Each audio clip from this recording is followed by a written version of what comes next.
Thanks to Abdul and David, you won't have to pay a charge or a fine if you're driving a high-polluting vehicle in Greater Manchester. Well, not yet. They're amongst the hundreds of taxi drivers who took to the streets to stop plans to introduce a clean air zone. They had the support of many business owners too. Unlike the London Mayor, Andy Burnham backed down and plans are now on hold. We see it as a massive victory. I mean, the biggest impact was going to be financially, not just for taxi and private hire drivers, but for anybody with vans, delivery vans, horse boxes, coaches. We are, at the end of the day, talking about a life and death issue. Surely anything that helps reduce emissions is a good thing, isn't it? Absolutely, and within the industry we're working very, very hard to reduce emissions. Bearing in mind, of course, our vehicles have to undergo 2 compliance tests per year, including emissions tests.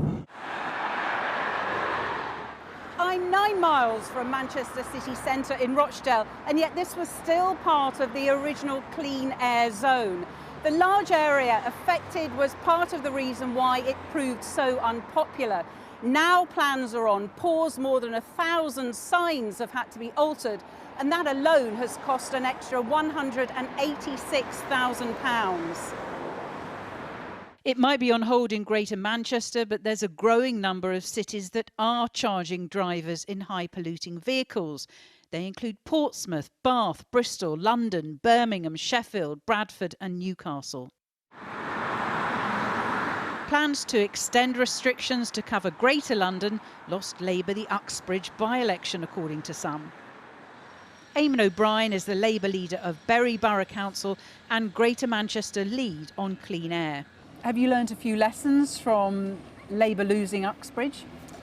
Well, I think we were ahead of the game here in Greater Manchester, because what we're proposing is a non-charging investment-led approach, effectively saying let's try the carrot before we go and turn to the stick to clean up our air. Only because there was a public outcry to the stick, which was your first proposal. That's right. On the first attempt it was controversial, it was challenging for us, but I think in politics sometimes you've got to make a virtue of listening and then changing your approach. Should Sadiq Khan, London's mayor, take a leaf out of your book? Well, I agree with Keir Starmer on this, that it is a lesson for Sadiq and for Labour to stop and think about the impact some of these policies have. The 10 regions of Greater Manchester have asked the government for an extra £120 million for their new clean air plan. But once again, progress has been put on hold, this time because a government scheme to restrict emissions on more than 1,000 new buses is not thought to be working properly.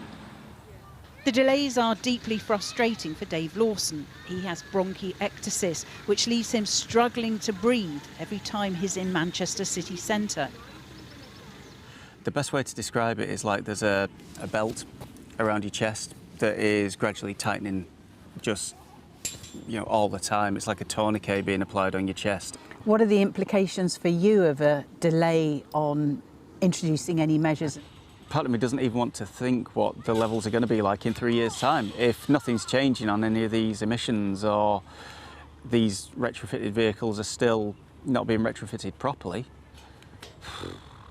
it doesn't bear thinking about in a lot of ways. Any improvement to air quality seems a long way off as far as Dave is concerned. The government's review into the retrofitted buses is ongoing, and it's identified what it describes as gaps in Greater Manchester's new clean air plan.